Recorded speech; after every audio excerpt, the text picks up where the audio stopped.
asalaamaaleykum wa rahmatullah am mbégte lool àndaat ak yéen ci seen émission entretien exclusif fii ci Galaxy TV Sénégal ni ñu koy defee ñaari ay bés yu nekk di ci dalal gan kàngam koo xamante ni xam-xam màcc na ci li nga xamante ni moom moo yëngal Sénégal kon nag tey jii gannaaw ba ma jaajëfalee ñi nga xamante ni ñoom ñoo jàpp ci liggéey bi yëpp nag di dalal sama gan di monsieur Bachir Fofana asalaamaaleykum.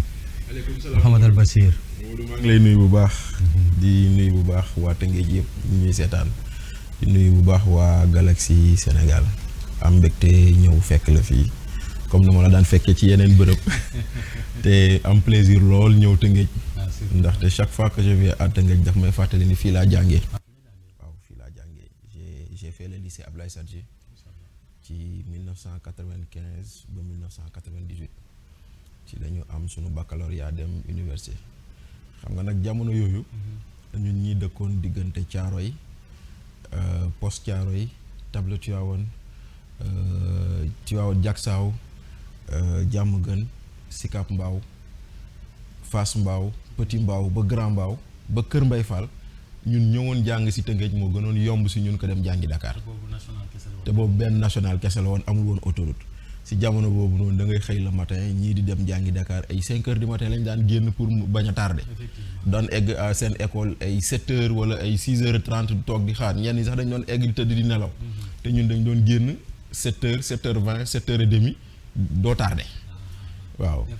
des fois nga lang raps bi des fois jamono yi pas 100 francs la woon diggante poste Thiaroye yi poste Thiaroye yi ba Tëngéej 100 francs la woon jamono boobu léegi boo waxaalee sax apprenti bi defal la ko fukki dërëm nga dese weccet donc voilà ñun période boobu la ñu fekkee woon période boobu fii la ñu jàngee parce que je me souviens dama daan ñëw boo à partir de Cap des Biches daaw woon gis kër ba juuti ba loolu yàgg na diggante wu trop sax mais yàgg na mais quand même mais diggante wu da nga doon gis ñu bind ay terrain à vendre nga naan kan muy dëkk ci àll bi mais après boo jógee woon fii nii juuti bi HLM Rufisque diggante bi amul woon dara presque. même fii ñu nekk nii waaw même fii ñu nekk nii et cetera donc voilà quoi mais on est nostalgique de ces jamono et alhamdulilah on a eu beaucoup de gens yoo xam ne tey jii nii foofu lañ jàngee ma jox la si benn exemple directeur général Soleil Mamadou Lamine Niang moom Kër Mbay Fall la dëkkoon ñoo bokkoon classe. waaw moom tam Tëngéej la jàngee. yow kon génération Pape Alé nga wala. non ñun ñoom Pape Alé ñoo jiitu ñoom Pape Alé parce que comme j'aime souvent le dire quand je parle de Pape Alé je dis suma grand ñett yoon la ndaxte à Thiaroye fu ñu màggee man ay rakam laa doon àndal. Royca fu ñu naan ragal du jéggi raay. Royca ba léegi. ensuite Pape Alé moo ma jiitu lycée Ablaye Sadji. ok Las. waaw Las et après aussi si métier journalisme tamit moom si jiitu. man dama naan toujours Pape Alé sama grand ñett yoon la. mais ñoom ñooy génération ñoom Didier Boubs ñoom ñoo dem après ñun ñuy soog a ñëw seen ginnaaw. voilà mais bon doomu Tëngéej laa dalal ah. gis nga doomu Tëngéej nga dalal rawatina koo xam ne bu mu naan jàngi amoon naa benn pap bu nekkoon Tëngéej fële Thiawlène yàlla na ko yàlla yërëm Pape Malick Diagne. këram laa daan yendu bu ma wàccee midi dem añ këram. gontu ñëw jàngi si waat continuer de soog a ñibbi si Thiaroye. voilà donc c'est quelque chose que je maîtrise très bien. min naaw zone bi yëpp jamono yooyu gare routière bi mu ngi nekk ginnaaw gendarmerie bi. waaw nekkul woon fii si juuti bi. xale yi xamuñu li waaw xale yi xamuñu lu may wax mais yàgg na quand même. taxu koo yàgg noonu ça fait 25 ans quelque chose comme ça. waaw Tëngéej moo avancé jamono boobu noonu benn lycée fi amoon lycée Ablaye Sadji. waaw deuxième lycée moderne amul woon. parce que lycée moderne jamono je pense même c'était en construction. donc moo waral taw par exemple de l'autre côté ñuy jógee Bargny ñuy jógee Sébi ñuy jógee ba kilomètre 50. di ñëw Tëngéej lañ doon jàngisee. moo tax le lycée Ablaye Sadji c'était un creuset. macha allah waaw de tout ce qui vient de vers Pikine ñëw nii ak lépp luy jógee côté Thiès si wàcc. macha allah ci lycée Ablaye Sadji boobu dama ciy des ndaxte di jaajëfal rek comité de réhabilitation bi ndaxte annexe bi. dafa amoon ay jafe-jafe waaye dimbali nañ yàlla dimbali na leen ba def nañ réflexion am na lu ñu ci jot def ba xam naa ni sax incha allah Galaxy TV dina leen tegal éléments yi ñu fa daal di jëlee fàttali ba rek mën ngeen ñu déglu di ñu suivre ci sunuy plateforme réseau câble bi dugg na ci fi nga xamante ni moo di zone des Niayes te it ak sunu site bi di galaxysn.com Bachir loolu lépp nga wax nag du tax man laaj la brièvement man xam naa la mais ñi lay déglu kan mooy Bachir Fofana. bon tey damay lire benn grand bizarrement. di nga ko cité de. Moustapha Diop la tudd. ok Amadou Moustapha Diop il a fini sa carrière comme conseiller du directeur général de la RTS. D'accord. Voilà, mais il a été un moment le directeur des ressources humaines à la RTS. Il a été le chef du département technique à la RTS, etc. Grand bi il faisait un texte il dit mu ngi tuddee document bi les mémoires d'un âne du service public. Ok. Voilà, donc il raconte un peu son parcours parce que c'est quelqu'un qui a presque fait, je pense, 39 ans de service. Wow, si toujours à la maison RTS, il est aujourd'hui à la retraite. Et puis il disait exactement, on lui dit kan mooy Moustapha Diop mu ne bon, tu sais que quand tu me poses cette question, je peux pas te répondre, mais je vais tourner autour du pot et je vais te dire fii laa juddoo Sénégal laa jàngee musuma génn fii laa liggéey RTS kese laa am. Donc Bassirou Fofana tamit mooy loolu rek mooy un citoyen sénégalais né au Sénégal, bon, qui a fait toutes ses humanités au Sénégal, dont une partie à Rufisque maa ngi koy wax léegi. Waaw, qui a eu le bac.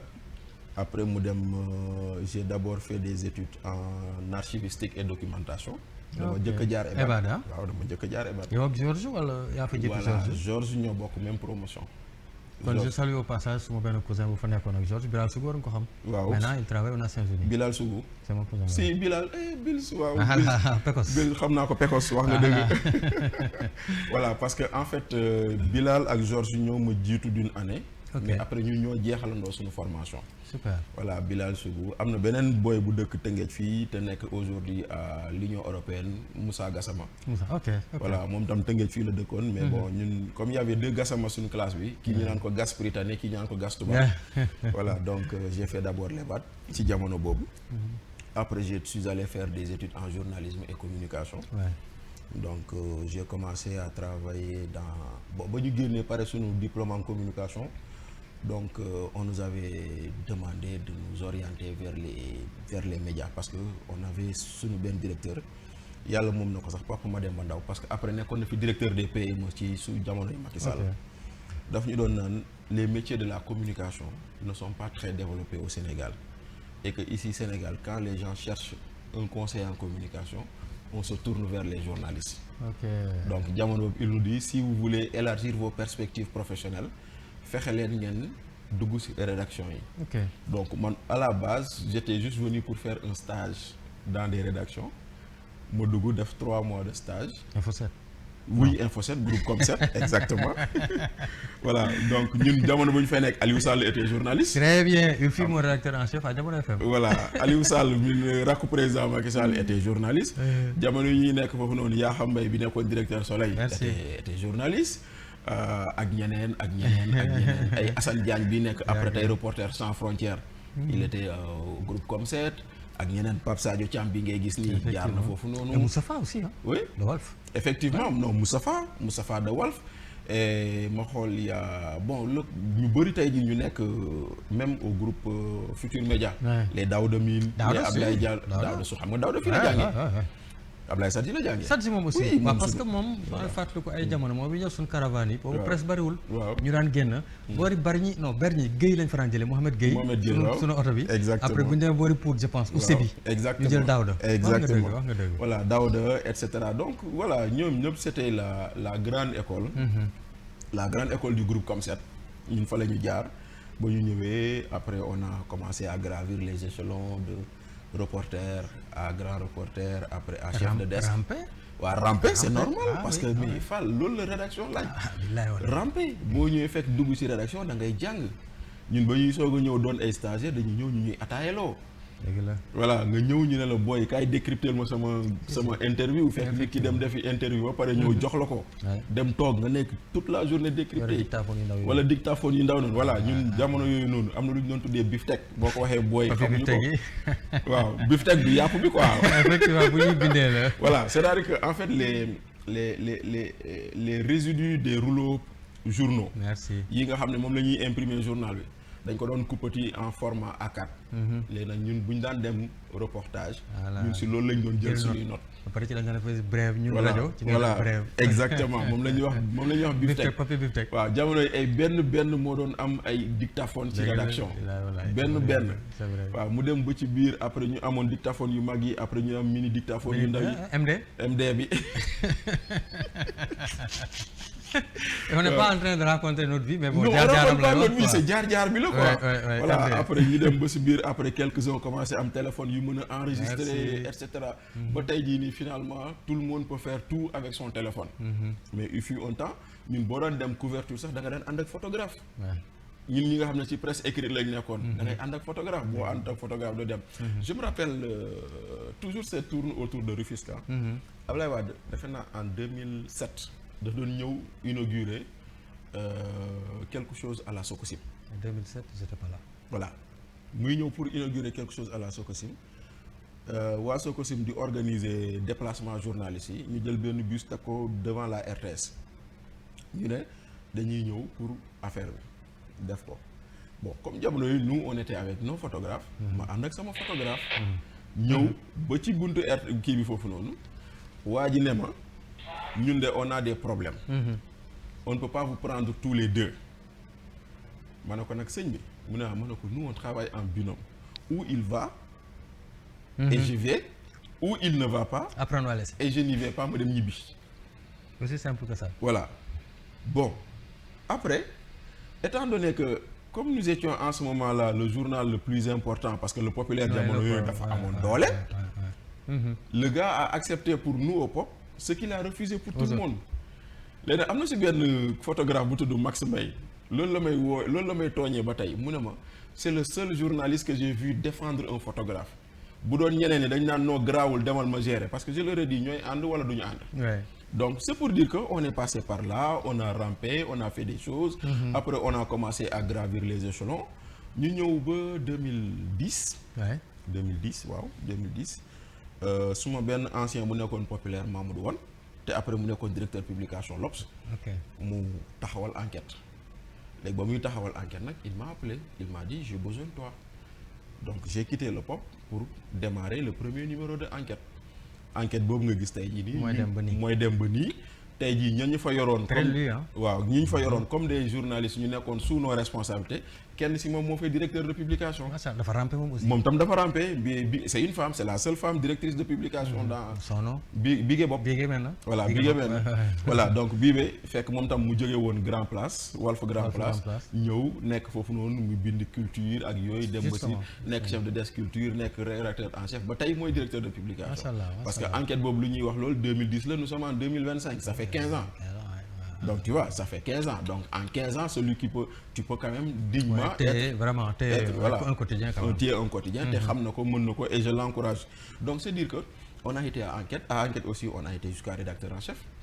Foofu noonu. Mais maintenant après 2012 malheureusement, donc je sais pas où heureusement, j'ai reçu une proposition pour travailler sur la communication. Et j'ai quitté les rédactions. D'accord. Voilà, donc j'ai quitté après. Comment s'appelle encore Dem nekk le conseiller en com du ministre de l'Agriculture.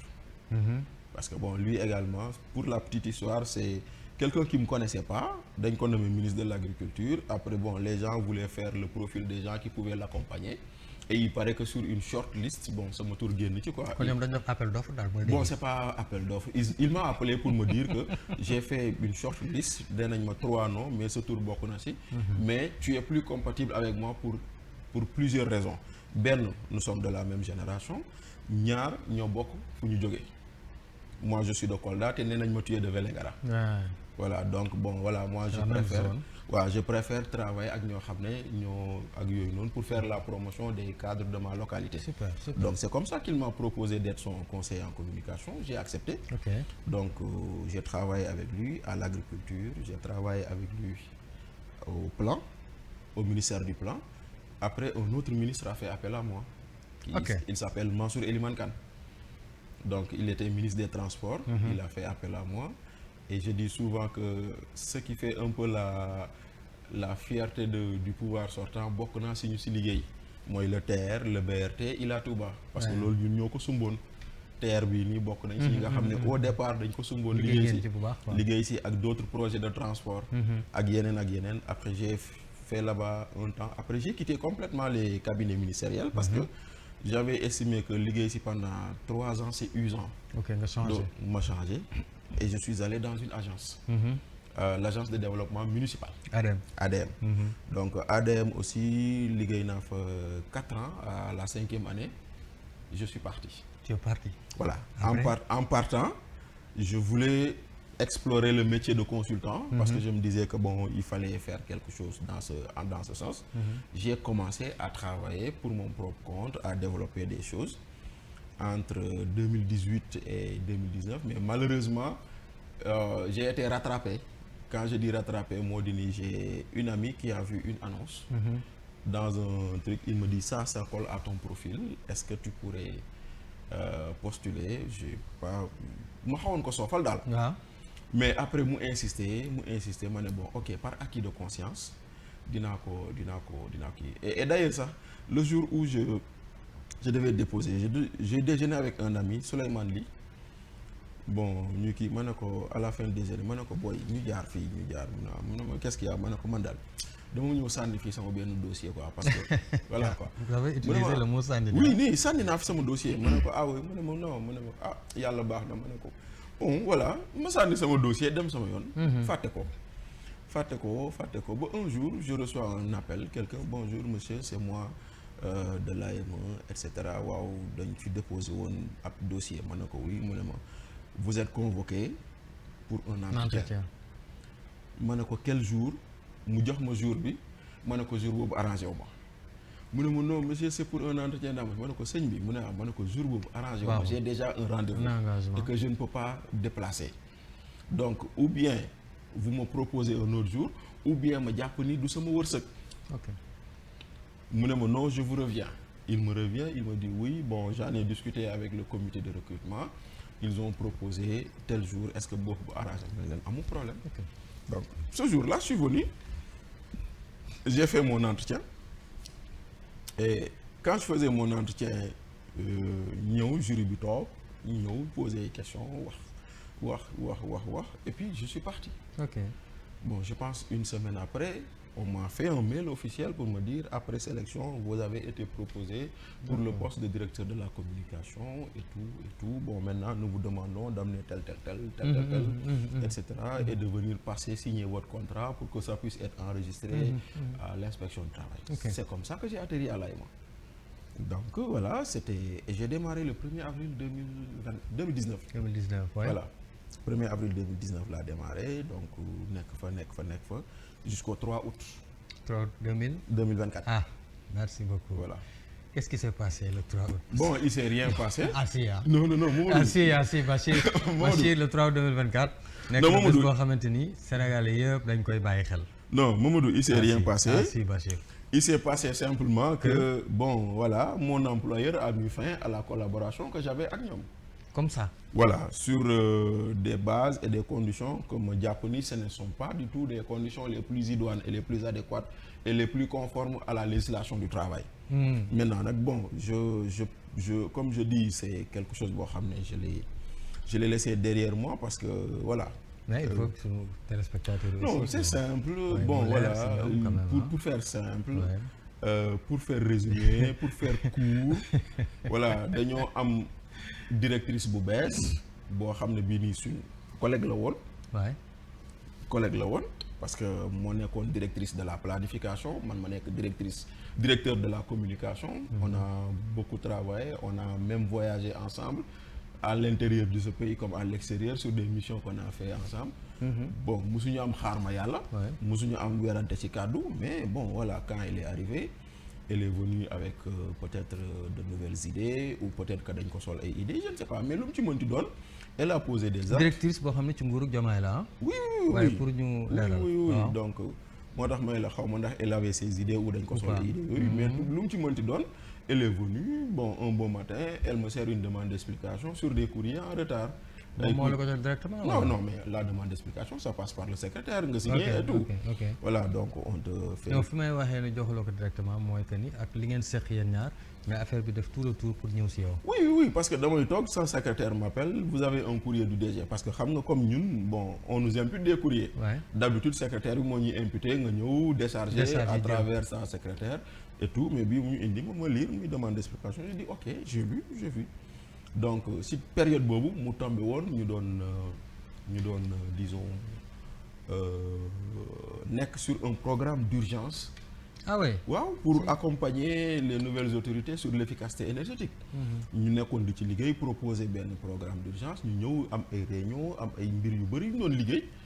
Après bon voilà compte tenu du fait que beaucoup de choses étaient en urgence bon man dama ko yónnee message ne ko DG gis naa sa demande d'explication bi tey laa la war a tontu normalement avant 16 heures mais comme liggéey urgence la dinaa la tontu suba donc xam nga loolu moom c'est vraiment faire preuve de bonne foi de professionnalisme même quelque part parce que bu fekkente ne nit koo xam ne kii bëggul la tontu du la bind noonu mais terewul bon elle reçoit le message elle ne me dit rien le lendemain ma xëy sa secrétaire woo ma tu es au bureau mu ne waaw mu ne ma bon DG t'envoie quelqu'un ma foogoon ni kuy ñëw ci man pour liggéey la et cetera ma gis ñaar nit yu dugg bonjour nous sommes des huissiers nous sommes venus constater que vous avez refusé de répondre à la demande d'explication. Comme ça. Bon j'ai pris mon téléphone ma ne ko sëñ bi am liiral voici le message que je lui ai envoyé pour lui dire pourquoi je ne réponds pas à sa demande à temps voulu parce que liggéey bii la ma santoon moom si laa nekkoon def d'ailleurs ma tourné sama ordinateur ma ne ko gis nga je suis en train de répondre parce que dama me suis dit que d'ici midi war naa ko déposer le courrier bi. L'huissier bind lu muy bind. comme ça génn ne ma merci dem donc ma bind sama réponse jox ko duggaat ci beneen cycle de travail ndaxte on était mercredi.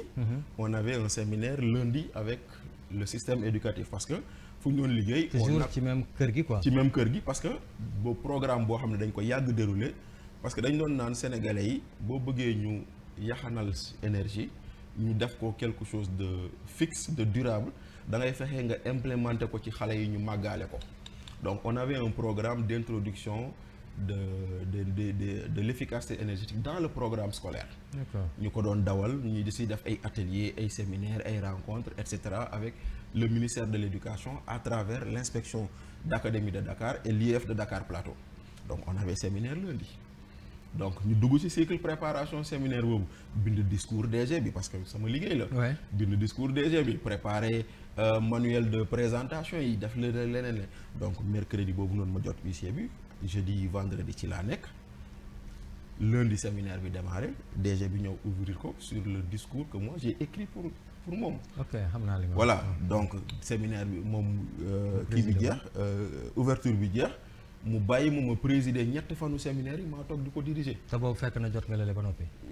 non huissier bi ñëw na ba pare. def na constat. voilà dem na mercredi jot on reçoit dernière clôture bi mu ñëwaat clôturer ko. mais ce mercredi on reçoit un mail pour 2 réunions le jeudi benn réunion du CODIR le comité de direction benn réunion sur le plan de communication donc toutes les réunions j'étais impliqué donc on fait une réunion le jeudi de 9h presque à 14h mais 2 réunions quoi bii dafa jeex ñu enchaîner ak à la fin de la réunion mu ne ma soxla naa la moom DG bi ma ne ko waa d'accord ma ne ko ma ñëw léegi mu ne ma waaw ma ne ko mais DG il est presque 14h doo bàyyi ma dem añ après ma ñëw ñu wax mu ne ma noo du yàgg ma ne ko d'accord donc je viens à son bureau elle me dit non finalement xaaral tuuti pareeguma may ma tuuti bu ma pare 15h nga ñëw donc je cours manger rapidement 15h je me pointe encore à son bureau mu ne ma non pareeguma de mais bu ma paree finalement dinaa la woo. je vais à mon bureau ma toog di ko déglu en me disant que bon je me mets à sa disposition fu ma toog noonu.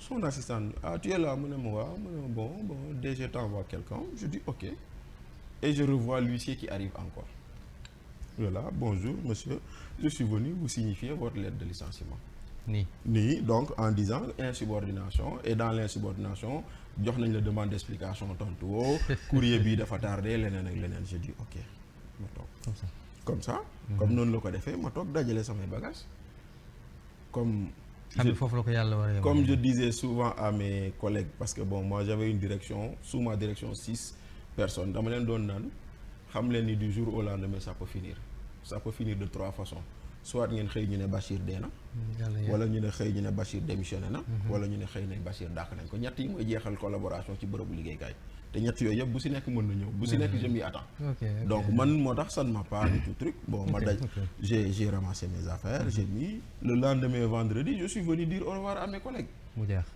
oui mais Bachir li nga wax yëpp ok mais loolu est-ce que njortoo ko woon tuuti du moment que yaa ngi nekkoon ci agence boo xamante ni indi nañ fa ku bees te entre guillemets régime bu bees bi moo ko fa teg te Bachir say position dañ pas say position mais bon man yàgg naa la éviter mais bon xam nga njort est-ce que xaraatoon woon ni loolu war na nekk xam nga njort ça quand moi je dis à mes collègues tout peut arriver.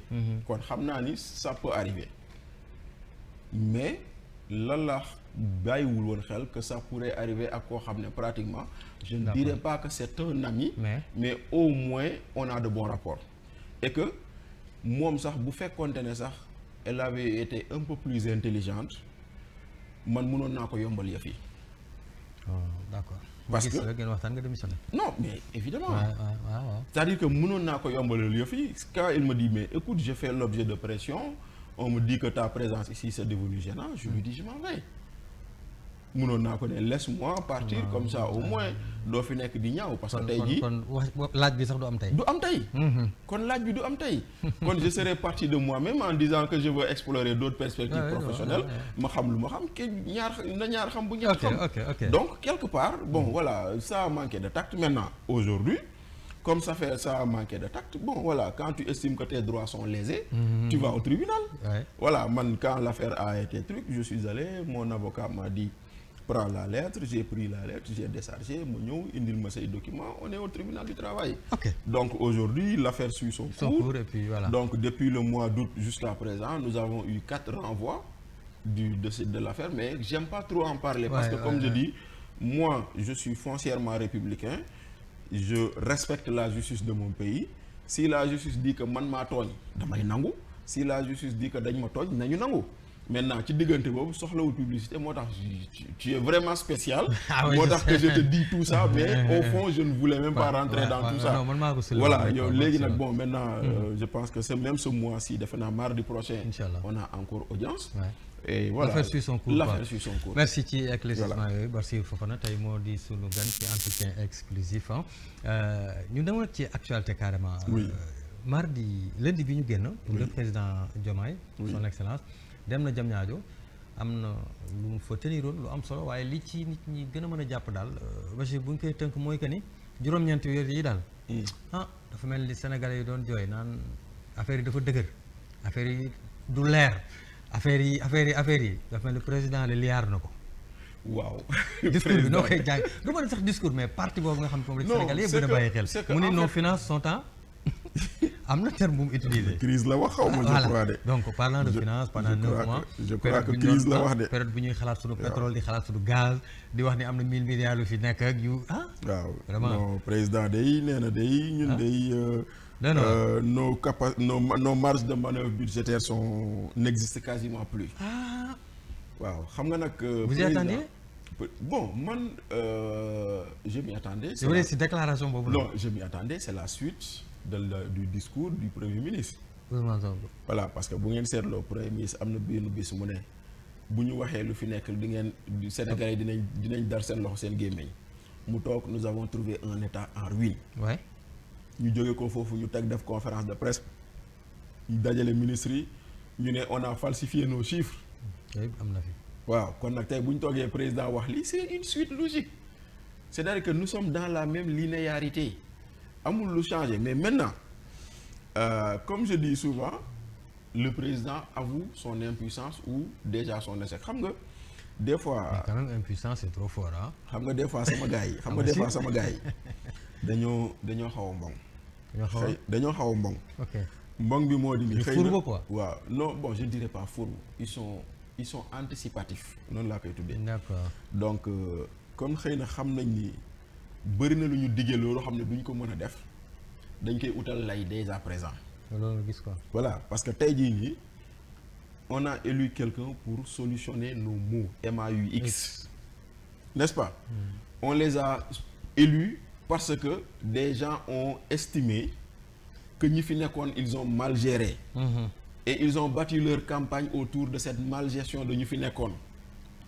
kon tey jii nii ndax dëkk bi doxul weesu nañ loolu parce que bu doxoon ñoom du ñu falu ndaxte bu fekkoonte ne ñi fi nekkoon ak malgré tout ce qu'ils ont pu dire de leur bilan def nañu lii di ko bàkkoo di ko ndamoo sénégalais yi déggoon nañ leen ñoom du ñu falu kon sénégalais yi dañoo nangu ni ñii fi nekk lu ñu def baaxul kon jëlee leen fi indi ñii kon nag y a pas besoin de venir et pleurnicher parce que moi j'estime que ça c'est pleurnicher.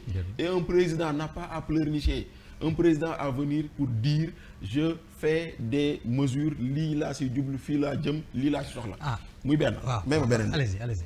beneen bi depuis Senghor ba tey on parle de modernisation de l'État. Est-ce que xam nga ni Abdou Diouf a eu à créer un ministère qui s'appelait ministère de la modernisation de l'État. Est-ce que xam nga ni sous Abdoulaye Wade le BOM là bureau organisation méthode était DREAT, délégation à la réforme de l'État etc. et de l'assistance technique. Donc ça veut dire que l'idée de moderniser notre administration elle n'a jamais quitté ñu fi nekk. Maintenant lenn mooy dam est-ce que li nga ciy def wala lu nga fi fekk tu es prêt à prendre les mesures qu'il faut.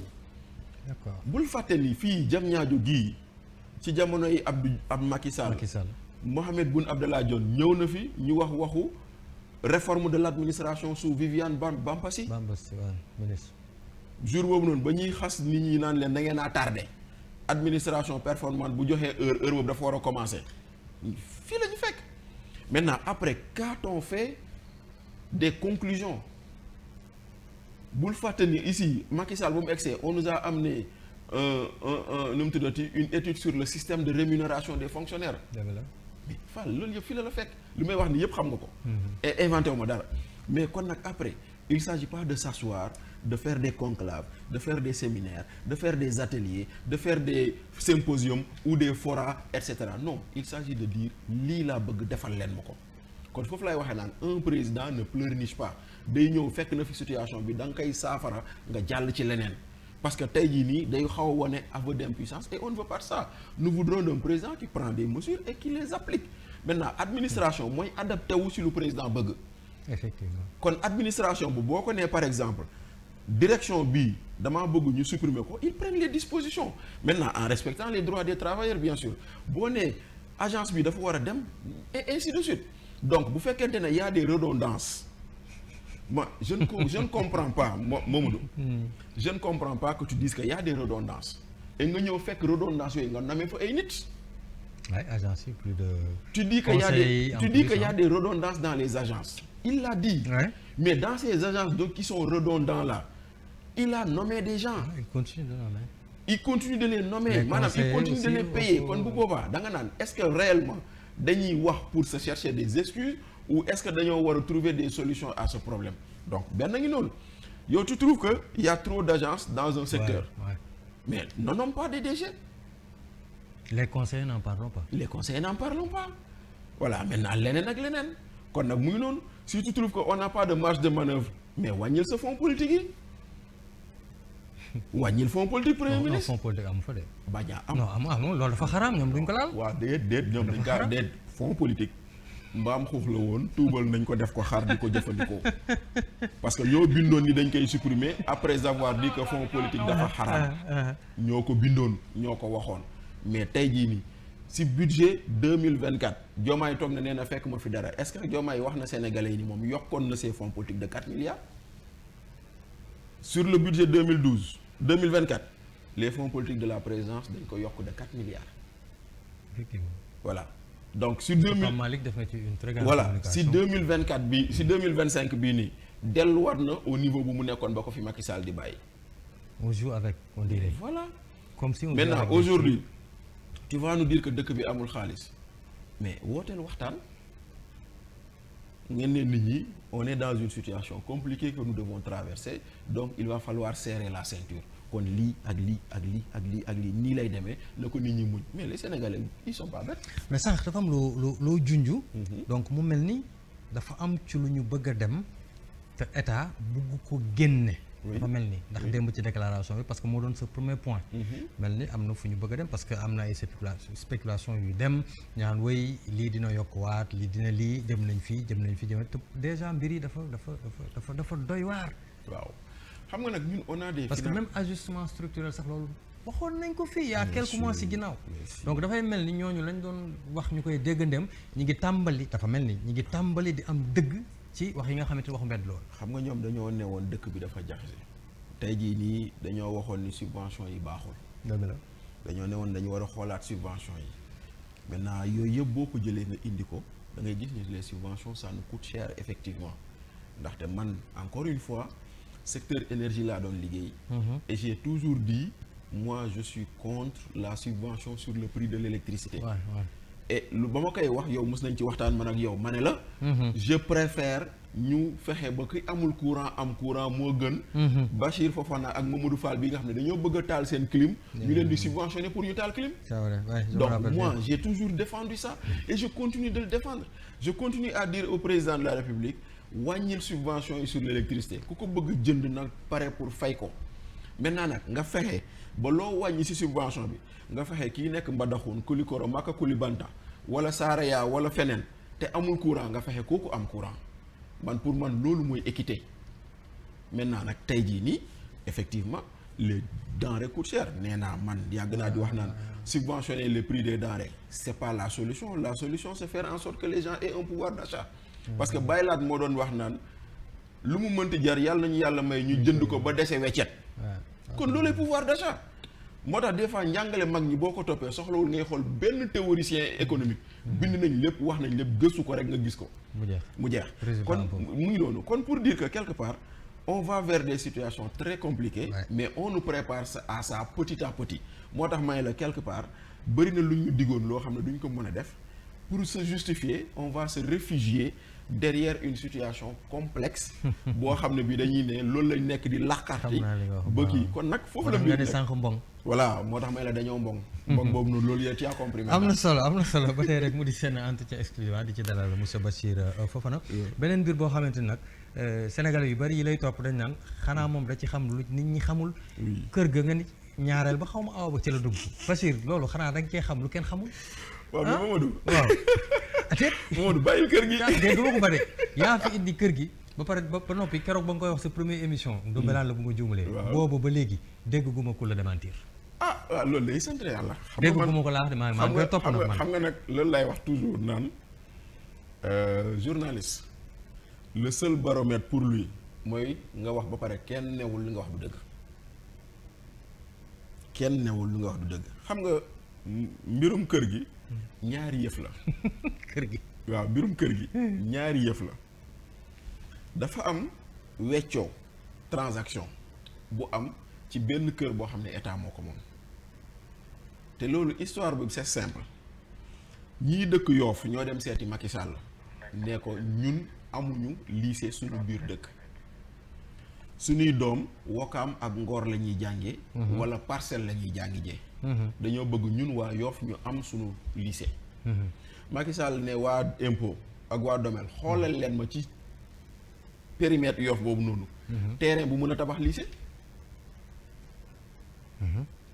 ñoom ñu seet ba gis benn terrain bu def 8000 mètres carrés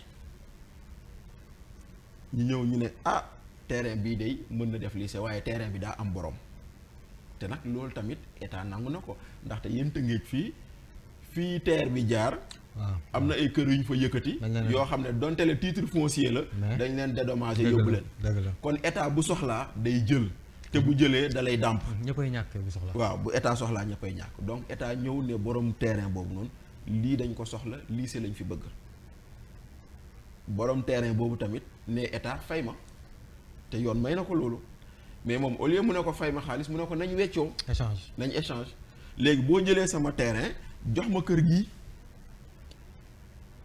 d'accord kon nag loolu mooy li am donte le premier ministre dafa jàkkaarloo Sénégal mu ne jaay nañ kër gi effectivement weccoo la muy benn coolu yëpp weccoo la état du Sénégal moo jël terrain bi nga xam ne Tahirou Sarr moo ko moom weccoo ko ak kër gi nga xam ne dañ ko joxoon président assemblée nationale mais du këru président assemblée nationale moo tax may la mbir mi ñaar la kër gu ñu weccoo ak leneen léegi président assemblée nationale moom lañ joxoon kër googu te kër googu noonu ñu ko joxoon état du Sénégal mu ngi ko jëndoon ci Amadou Ahidjo menn bi nekkoon président Cameroun te nga xam ne ba mu génnee àdduna suñu armée lu Yoff yi lañ ko denc Amadou Ahidjo la état jëndoon kër googu ci moom jox ko beneen kër ak 35 millions ci jamono boobu ñu jël kër gi defar ko dëkkale fa président assemblée nationale parce que lu indi ñu joxe kër googu noonu président assemblée nationale parce que kër gii waa assemblée moom te président assemblée nationale bii tudd Daouda Sow dëkkoon fa. Daouda Sow. kër gi moo jàkkaarloog hôpital Le Dantec. ok. boo xoolee booy dem noonu institut Pasteur mooy kër gu nekk à gauche booy wàcc di dem hôtel Savana. noonu ci booru pharmacie bi waaw kër googu nekk à gauche ci angle bi. xam nga buntu bu foofu noonu garage taxi moo fa nekkoon. si. voilà léegi nag nuisance sonore yooyu moo taxoon ñu jàpp ni la maison n'était pas adéquate pour le président de l'Assemblée nationale moo tax ñu yóbbu ko fan résidence jox ko kër bii ñu jënd ci Daouda ci Amadou Ahidjo mais maintenant état du Sénégal jël këru président Assemblée nationale defaraat ko tuddee ko la maison des hôtes du Sénégal. gan yi kër gan yi bu ñu amee gan fa lañ koy dugal roi du Maroc wàcc na ci kër googu Abdou Diouf bu daan ñëw Sénégal ci kër googu lañ ko daan wàccee. Houphouët-Boigny wàcc na fa. Amadou Toumani Touré bañ ko jëlee Mali indi ko kër googu lañ ko joxoon mu dëkk fa balaa ñu koy wutal fu mu dëkk ak keneen ak keneen ak keneen pour la petite histoire kër googu noonu R+1 la mais R+1 bu am ascenseur la. ah oui loolu doy na waar de. parce que Houphouët-Boigny moo fa wàccoon ñëw mu ne Abdou Diouf moom comme mag la woon dafa xawoon tawat jagadi mu ne Abdou Diouf moom dafay am problème pour yéeg ci appartement yi Abdou Diouf defar ko fa ascenseur. d'accord R+1 ascenseur loolu mooy ok. loolu moo indi ascenseur boobu. donc kër googu mooy titre foncier assemblée nationale. kon kër googu noonu moo tax may la këru assemblée kenn jaayi ko. d'accord kon nag moo tax may la bu fekkee ne nga wax benn mbir assemblée weddiw la premier ministre weddiw la présidence weddiw la kon da ngay xam li nga wax moo am. mais jamono yi kan moo nekk léegi nag maintenant kër googu loolu xam naa fa nga doon jëm kër googu. ba président Diomaye ñëwee yàlla Dakar natt comme moom ñaari soxna la am. bu ngeen seetloo ngeen déglu ko bis ba mu defee interview lan la wax mu ne kër gi dafa tubaabee nuñ ko tabaxee style tubaab la bokkut ak ñun ñii nga xam ne ay africain lañ dañoo njaboot déggoon ngeen mu wax loolu. loolu moo waral nag comme ñaari soxna la yor xëy na mun leen boole ci benn kër. mu jël kii bàyyi ko pale jël kii yóbbu ko ci kër googu noonu. kon nag man lii rek laa wax dama leen ne kër gi ngeen assemblée moom président assemblée waroon fa dëkk ñaareelu président moo fa dëkk. kër gi ngeen ne woon assemblée moo ko moom te assemblée moomu ko boobu la ñu weccoo ak terrain bu nekk Yoff lii la toll. coow lee bëri rek waaye lii la toll. di xaar ku ci wax. ah man de gisuma. yaa ngi leen déglu. te nag li ma siy wax meden bi moo di ni ñii waxoon soxnay président bi yàlla mucc na yàlla may na ko daal du convoqué nañ leen parce que jàpp nañ li ñuy wax du dëgg. Bachir nag déet ñaanu ma ko de mais bëgguma buñ leen convoqué bu jógee fii waaw mais d'accord waaw dégg naa la waaw d'accord mais c'est seulement pour dire que effectivement ñoom dañoo wax ñu weddi dafa dañ leen woo waaw dañoo wax déjà dafa am communiqué bu weddi dëgg la ensuite ñu woo leen man ba mu waxee ak léegi ajuma bi ça fera 15 jours gisuma communiqué woowuñu ma. yaa ngi provoqué de. provoqué wu ma. non xam nga rek c'est pour dire que. le débat c'était pas ndax ñaareelu président mu. mais dem nga gëstu nga yor nga. non gëstu nañu comme ni ñu koy waxee gëstu nañu yu béton pour juste wane ni la maison appartient à l'Assemblée nationale. la maison est occupée par la deuxième épouse du président. kër gi ñu jaay du këru assemblée. parce que premier ministre dafa ne woon jaay nañ këru président assemblée ci 300 millions. mu jeex kon nag du loolu. maintenant après boo duggee ci biir.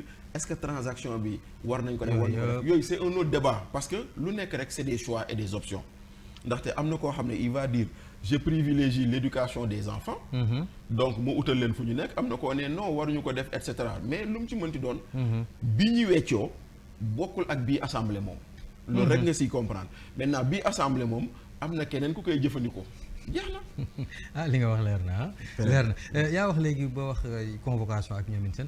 waaw nag am na lu ñu seetlu Bachir bi nguurug Diomaye ñëwee ba léegi mais semaine bii sax dafa am lu ci doy waar boo xamante ni ñaar ñoo xamante ni da ngay faral di bokk ñoom plateau. mu di Abdou Diallo.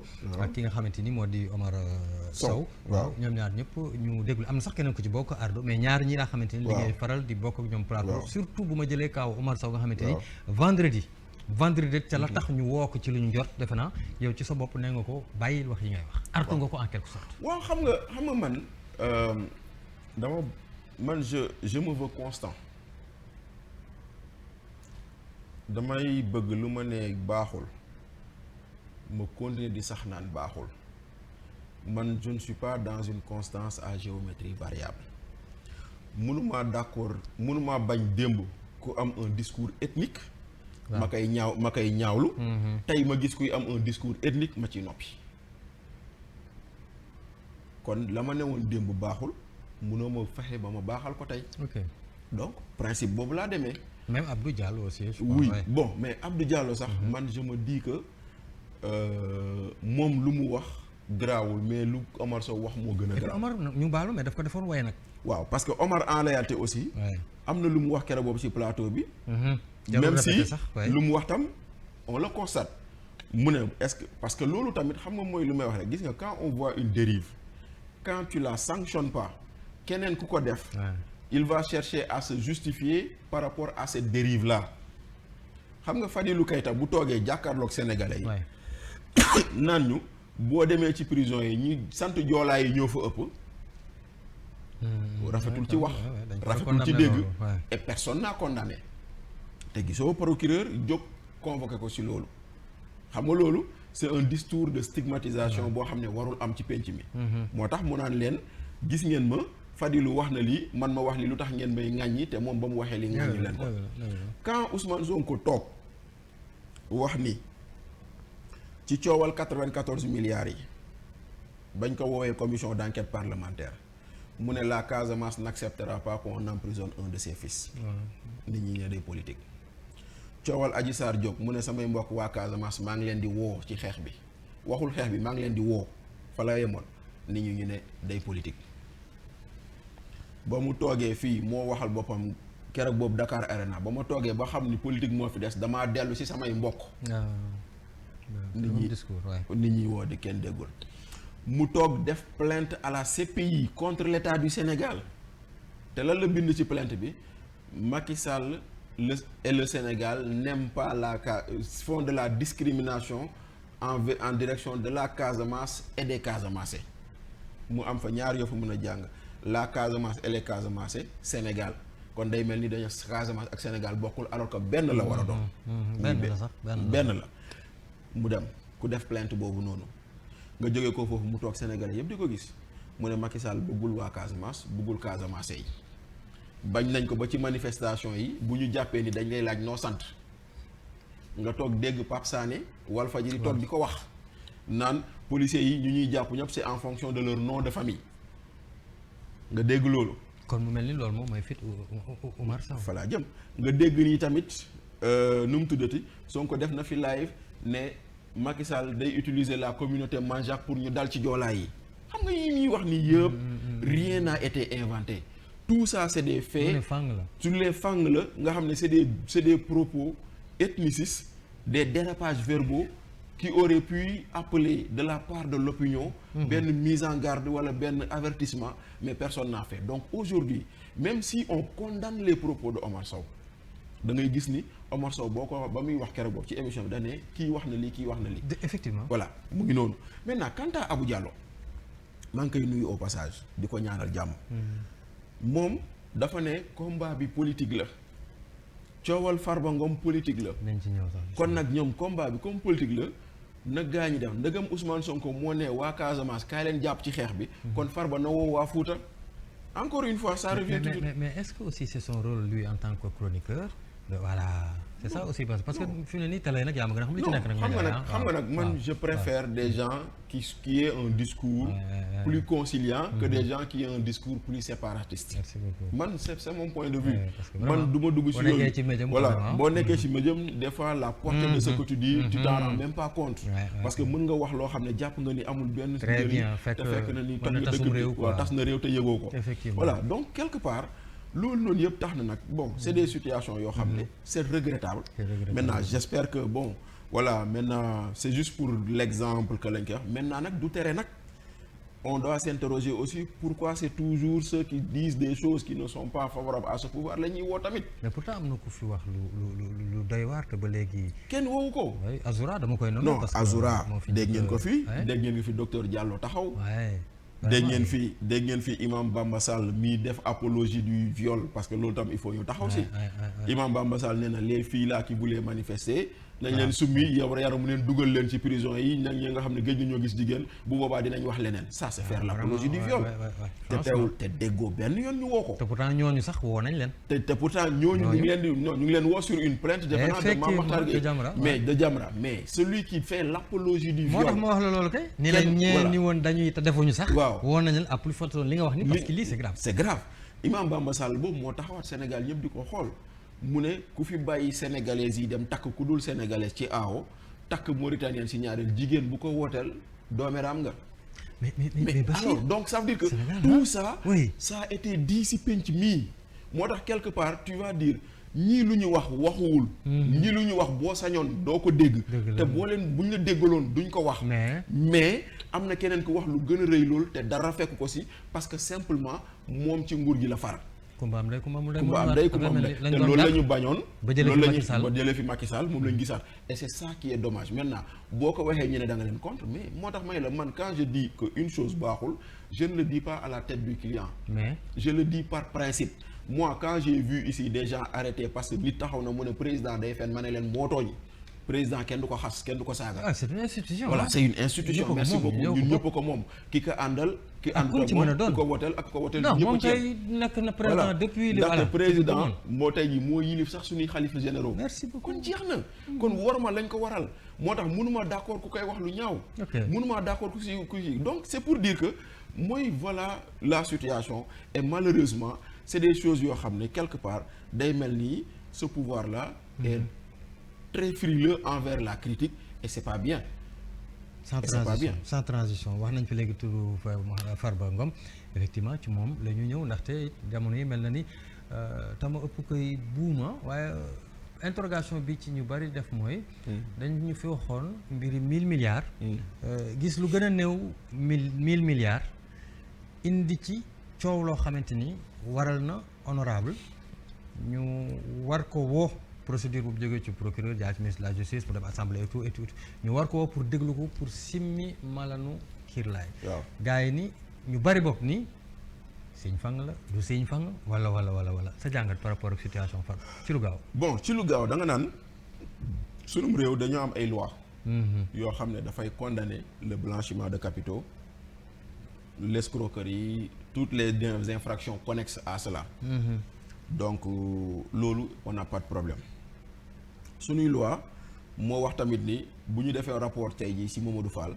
rapport bu excès ci procureur lu mënul lu dul ubbi information judiciaire wéyal enquête bi mais ci diggante bi tam suñuy loi dañoo créer lu ñu tuddee parquet financier ndaxte amu fi woon ndaxte procureur de la république moo doon kii loolu mais dañoo jël ay juges ay magistrats ay greffiers spécialisés leen sur les crimes financiers pour ñu mën ko saytu parce que réew yu développé yépp ñu ngi ci genre yooyu noonu on dit le procureur financier le pôle financier et cetera donc loolu yëpp amuñu ci problème mais maintenant comme je dis le problème pour man procureur parquet financier moo ñu ko teg waaw parce que Mamadou le procureur a fait une communication après xëy na bu defoon cette communication avant coow du am ndaxte procureur moo ñu ne ci communication am ubbi na 91 dossiers procureur moo ñu ne ci communication am 216 personnes ñu ngi ci kaso bi. te RTS la ko waxee. ci RTS bon peu importe fu mu ko waxee l'essentiel jot nañ ko.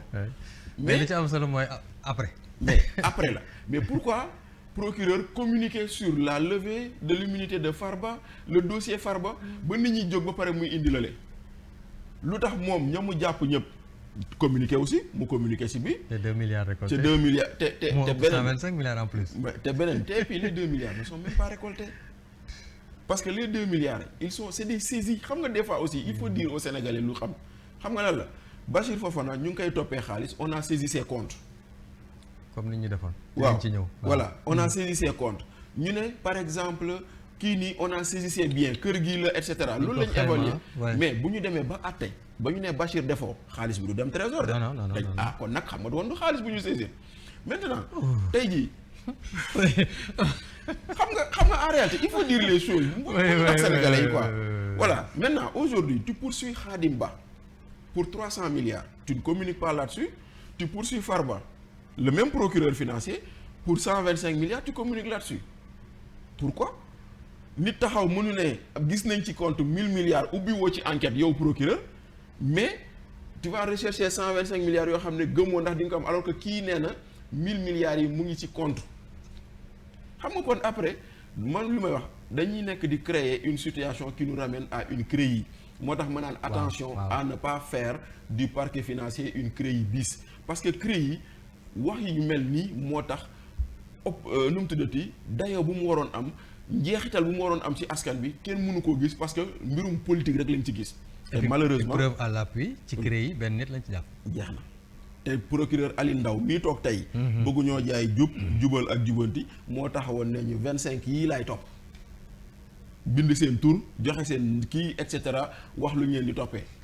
doy na waar kon nag muy noonu. aywa ba tey rek ñu wéy ci waxtaan bi nee nañ mooy li ñu dese ci waxtu warul may nag poñ ko yi moom faaw ñu ñëw ci parce que doo fi toog Bachir te duñu wax ci ñun suñuy jafe-jafe. waaw li fi am mooy CDEPS maison de la presse CDEPS ou CDEPS notre confrère Samba Biagui ou bon ce qui s'est passé vraiment quand même ci dégg-dégg quand même fait bi li am rafetul. xam nga Mamadou.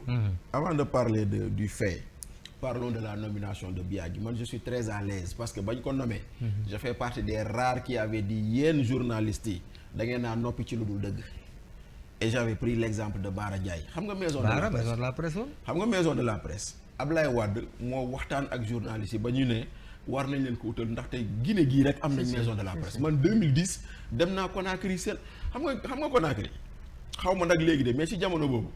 les journalistes étaient sur un même endroit les autorités ñoo doon ñëw di def seen conférence boobu du ñu doon convoquer nit ñi. D'accord. Et j'avais trouvé ça extraordinaire au lieu que les gens se déplacent nit ki mooy ñëw ci maison de la presse bi def conférence am dem après journalistes yi exploité. Donc c'est pour dire que des pays ou d'autres pays moins avancés que nous ont des yu mel noonu. Ablaye Wade wax ba jël maison de la presse bi pour journalistes yi ñu mu déggoo woon ak journalistes yi ni. On ne nommera qu'un journaliste à la tête de la maison de la presse. Et que yéenay def proposition bi mais quand on a nommé Bara Ndiaye. coow li bëri woon na ñu boycotté maison de la presse. l'ex maire de Mewane ñu boycotté la maison de la presse. ñu boycotté pourquoi parce que nee nañ Bara APR la bokk. am na wala amul. si mais quand on nomme quelqu'un ku bokk Pastef tout le monde s'est tu man j'étais l'un des rares à avoir dit en son temps yéen da ngeen noppi loo xam ne démb da ngeen koo bañoon xam nga mooy lu ma lay wax rek man. constance la constance bi may bëgg a wane may leen Samba Biagui dafa far ñu nommé ko kenn waxul alors que Bara Ndiaye démb daa faroon ñu nommé ko ngeen yuuxu kon nag tey Samba Biagui boobu ñu nommé woon te mu far moo leen def lii. donc le problème c'est nous. c'est le problème c'est nous maintenant aujourd'hui am na foo xam ne xaw naa fa d'accord ak maison de la presse. même si après je m'interroge sur la procédure parce que ñoom nee nañ dañ leen war a bind. waaw. maintenant léegi la question mooy. avant dañ daan bind pour jot ci mbir mi wala da nga daan ñëw rek jot si. wala nga téléphoné. waaw wala nga téléphoné bu fekkente ne da nga daan téléphoné ñëw pour jot si te léegi y a de nouvelles procédures est-ce que waa maison de la presse xamal nañ acteurs médias yi ni léegi yoon wi nii la. c'est une interrogation. c'est une interrogation c'est-à-dire que moi je ne peux pas comprendre que des journalistes viennent ñu tëjal leen benn bërëb boo xam ne seen bërëb la ñoom. après ñoom ñu xëy di ñaxtu loolu. nit génn communiqué ne non da ngeen waroon jaar ci bunt bi mais jaaroo leen ci bunt bi. waaw maintenant est-ce que xamaloon nañ leen ni bunt bi léegi nii la. et puis dooguma la mais connaissance CDEPS nag quand même je pense que ni maison de la presse muy doxee nag kenn gënu leen koo xam. vraiment les patrons là. ak lu ñu leen mën a sikkal. vraiment xam nañ ne nag ñoom Mamadou. ak ñoom Maïmouna Ndour ñoom maison de la presse nag na muy doxee. waaw def naa kenn gënu leen. non moo tax man je me suis interrogé quand j'ai vu les deux communiqués j'ai vu le CDEPS dénoncer qu'on les ferme la porte. mais maintenant après à quoi bon fermer la maison de la presse et après organiser son injoignabilité. ñu ne la Samba Biagui woo nañ ko jëlul ay collaborateurs woo nañ ko jëlul mais loolu c'est comme voilà maintenant après le communiqué qui sort et tout c'est pour dire dañoo waroon bind mais est-ce que yéen xamaloon ngeen ne lii mooy procédure bi léegi bu fekkente ne loolu amoon na te waa CDEPS defuñu ko kon waa CDEPS ñoo tooñ mais bu fekkente ne loolu amul kon tey jii nii waa maison de la presse ñooy ut lay te warul doon lay mooy wan ni donc ñun fi mu ne ñun jaxase nañu ba pare. non parce que bu ñu jógee foofu Bachir dañuy defaat dañu war tourner ci biir ba léegi. que ni CDEPS singali nañ ko certes am na fu muy amee dëgg am fu mu dul amee dëgg mais ñaata yoon lañ bind bataaxal pour ministre de la communication. dalal leen da nga naan. way division bu njëkk jaxase bu njëkk président Diomaye moo ko indi. ah xam nga les gens oublient que man ak yow ay reporter lañ. mais maanaam si këru liggéeykaay la ñuy xëy. bu këru liggéeykaay amul doo xëy duma xëy. dëgg la n'est-ce pas. Si. Moi j'ai jamais compris président recevoir ay jeunes reporters bàyyi patron de presse. Le patron de presse mooy fay le jeune reporter. kon problème jeune reporter naam dëgg la am na mais problème patron de presse nga war a njëkk lijjanti. mais kan moo taxawal seen reporter du ñun. mais ñun ñoo ko taxawaloon justement. ñun non en fait. ñun dañoo bokk ñun suñu génération. ñoo taxawaloon ñun ñoom Mohamed Abibullah Fall. ñoom Babacar Sow. ñoom ñoom Aïssatou Mbène Kane. Issa Niang waa Issa Niang ñun génération boobu ñun ñoo taxawaloon convention des jeunes reporters au début des années 2000. Je me rappelle très parce que bien. bañ koy taxawal il s'est trouvé que malheureusement jamono yooyu noonu dafa amoon dans la profession. Pape Diop duñ jox piscine olympique. voilà assemblée générale. exactement mi ngi noonu. dafa amoon dans la profession des gens yi nga xam ne xëy na seen prise en charge ak seen ay droits. taxu ko woon demee noonu. parce que au départ les jeunes reporters dañoo meloon ni un syndicat qui ne dit pas son nom. parce que am na ñoo xam ne Synpics moo ko doon war a toppatoo mais après jeunes reporters ñoo ko doon topp ñu dem ba ci biir la convention s'est beaucoup orientée vers la formation. Surtout. tey bëri na ñoo xam ne. ils ont des diplômes. dans ce métier c'est grâce à la convention. am na ñoo xam ne ba ñuy dugg ci métier bi. amuñu woon benn lijaasa. mais tey convention moo leen tax am lijaasa. parce que convention moo dem signer ay partenariat ak ville de Dakar. signer partenariat ak ISEC. signer partenariat ak ñeneen ak ñeneen. ay CST ak ñooñu ba tey jii ñooy nit mën a être formé. man je connais même quelqu'un aujourd'hui qui est responsable passation des marchés dans une structure mais c'était un journaliste. parce que dañoo ñëw ARMP ne journalistes yi may nañ leen ñaari bourse de formation mais da ngeen ñuy indil si parmi vous des gens qui ont une maîtrise. ok. ñu dem convention ñu xool ñu ne kan moo am maîtrise mais waxuñu woon certificat de maîtrise la ñu waxoon mooy maanaam ku soutenir ba pare. donc ñu ñëw ñu tànn ñaar ñoo xam ne kenn ki tey jii nii il est dans une structure comme responsable cellule passation de marché. macha allah. mais tey jii nii loolu yëpp convention moo ko def. kon nag tey jii nii mu dem di dem ba fu mu toll nii nag malheureusement la division Diomaye moo ñu ko indil. parce que boo recevoir les jeunes reporters d'accord naa am nga ci droit mais reçoit les patrons de presse déglu leen. du moment que ñoom dañ ko bind. yuuxu ko fu ne bind ko yuuxu ko fu ne loolu amul après nga toog bëgg a jaxase jeunes reporters yi ak patron de presse yi. parce que boo toogee non Diomaye moo ko njëkkee. parce que Diomaye bu toogee ne yow jeune reporter bi da nga liggéey ñu fay la dagg sa impôt. war ko reverser wuñu ko. kon le jeune reporter il va penser mon patron m'a volé. alors que ton patron il t'a pas volé. c'est dafa amul xaalis. Mamadou je donne un exemple yaa ngi liggéey ci bërëb bii. weer dee ñu war laa fay. ñu am ay jafe-jafe. ton salaire brut est différent de ton salaire net. Le brut c'est avec les impôts. Le net c'est sans les impôts. moom am na lu mu la fayee net amul brut bi mu fay la mais en te payant il dit aux impôts je reconnais implicitement que les impôts yu ma waroon fay ci salaire u Mamadou maa la ko yoreel kon loolu ana sàcc bi parce que ku la fay sa net nangu na ni yoreel na la brut. dégg naa la bu baax a baax. kon xam nga mais on a présenté la chose comme si les patrons de presse c'est des voleurs or xëy na peut-être am na si y a des gens qui sont véreux comme dans toute société il y a des gens qui ne respectent pas le droit du travail comme partout mais quand même c'est pas tout le monde am na ñuy def effort di fay seen ay nit di leen kii et cetera voilà am na ñu nekk jéem a nekk en règle ñu jéem a nekk en règle donc loolu noonu division yooyu noonu moo ñëw mais division yooyu dafa jiitu parce que on a vu ici que même quand Pastef était dans la conquête du pouvoir des situations de journalistes yoo xam ne dañ ko doon aborder à la tête du client man j'ai toujours dit jëlal Pape Alé Niang il a été arrêté ñëpp yuuxu defal ko sitting defal ko lépp ndekete ñu doon yuuxu ñëpp ci projet bi la ñu àndoon ñu ñëw tey fii nii moom le journal Le Quotidien le journal La Tribune ñu convoqué seen ay journalistes ñu doon yuuxu ñëpp noppi donc les divisions sont là malheureusement tout état qui vient xam na ni une presse homogène une presse unie arrangé wu ko lu koy arrangé mooy diviser leen te ñun tam dañ koy nangu. waxtaan bi neex na. j'avais 50 minutes mais on a fait 1 heure de temps. dommage. donc yeneen yi maa ngi jéggal suñu mbokk yu téléspectateurs yi bëggoon naa ñu waxtaanee ponk yu bare mais xam naa dañuy def rek deuxième partie ak Bachir incha allah quoi Bachir waxtaan bi neex na de. waaw trop vraiment régi nee nañ ma. mënatoo yokk. non mënatuma yokk quoi. parce que j'ai sës nga si mur bi may nañ ma 10 minutes je pense que et puis déplacement bi mérité na plus d'1 heure de temps quand même quoi. sës nga si mur bi franchement on avait non mais bon waaw thème yu on avait beaucoup de thèmes xam nga loolu moo taxoon ma naan la bon je voulais pas revenir sur cette chose mais bon mais il le fallait bon et tout donc mais dans tous les cas comme on dit sant yàlla ba ñu permettre ñu toog fii waxtaan yow moom da nga bokk si ñoo xam ne foo ñu munti woo bu doon ba mbadaxun la dinañ dem. Ah ouais, ça se voit. Voilà donc mooy loolu parce que comme je dis du tey. waaw du tey yàgg na démb la. et puis y a toujours le respect entre ñun. et tout donc dañuy waxtaan ci lu bëri su dul sax wàllum journalisme et tout. c'est vrai moom. voilà donc j'espère que mais wàññil xeer yi nag ci réseau. waaw mais man amaguma xeer. man fu mu toll nii xeeru raay la yu sew yii la ñu de xoolal yii nii yëpp ay xeeru raay la. bàyyi ma denc capture bi rek. fu mu toll nii y a pas encore de xeer bon en fait ñiy jot ci nguur gi tey. gënuñu ñoo bëgg réew mi.